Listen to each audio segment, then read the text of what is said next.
Sa iba pang mga balita, ilang bahay sa Mangaldan, Pangasinan na bulabog ng pamamato sa bubong ng hindi pa nakilalang sospek. Kasama natin sa balita si Idol Matthew Pacheco, IFM Dagupan.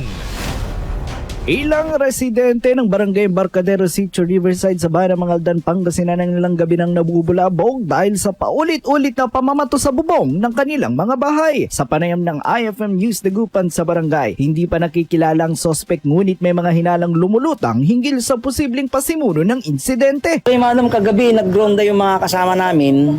Medyo huminto sila kasi alam nila na may nagbabantay. Ulitin namin ulit mamaya, magbabantay kami ulit para sa ganoon malaman namin kung ano yung sino yung may suspect na rin po kami pero hindi gaanong masyadong parang siya kasi haka-haka lang naman na siya ito ganito tinuturo lang.